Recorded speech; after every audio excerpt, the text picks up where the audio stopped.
Hey guys, Dr. AJ here from Muscle and Joint Performance. Today is our first video of our series on ACL tears. Welcome to ACL School. What we're going to go over today is how ACL tears occur.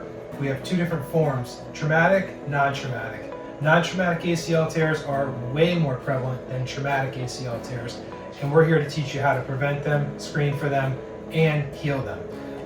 So with ACL tears, it's important to know how the lower extremity functions. The foot and the hip are actually the most important part to saving your knee. The knee only does what the foot tells it to do, and the hip allows it to do. So most non-traumatic ACL tears, if you watch my knee, will happen when the arch falls, which drops the knee to the midline of the body. We call this valgosity. That loads the medial collateral ligament, the ACL, and the medial meniscus. And so this can happen in field sports, it can happen in basketball, any sport where you're using your legs. And it's very easy to look at these issues from the beginning before there's a problem and correct them. And the literature states that we could reduce ACL tears by 80%, non-traumatic ACL tears that is. Our next video coming up will be showing you how we prevent them.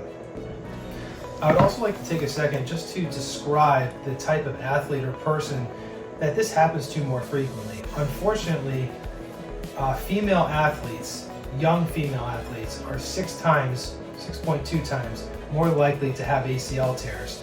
And it's due to a couple different reasons. One, hormonal testosterone. As they age, get to age 13, 14, they're not producing as much testosterone, so they're not increasing the power output of the musculature. Also has to do with the structure of the pelvis and the femur. They naturally have more angle inward from the pelvis. We call that the Q angle. It's very easy to see with a simple exam, and it's something we see all the time in our office. And for those patients, we attack the hip immediately, and we get the foot active, and we get things strong to prevent that tipping in from the leg. It's also important to note that this type of training and this type of positioning of the knee isn't just important to prevent ACL tears, but also for the general public who are walking and or running and their knee is dropping into that midline. You may not tear your ACL just because there's not as much stress on it, but you are going to overload the medial compartment of the knee, increasing your likelihood for meniscal problems. So not only is this training and screening important for the athlete, it's also important for the non-athlete and just the person that likes to go out for a walk on the street or even in the trail where they're going to find unpredictable terrain. That foot and ankle and hip need to know what to do if that foot hits a root so that we don't have an injury in the lower extremity. Thank you for watching. We're going to have our next video coming up on how we screen to prevent these problems from happening.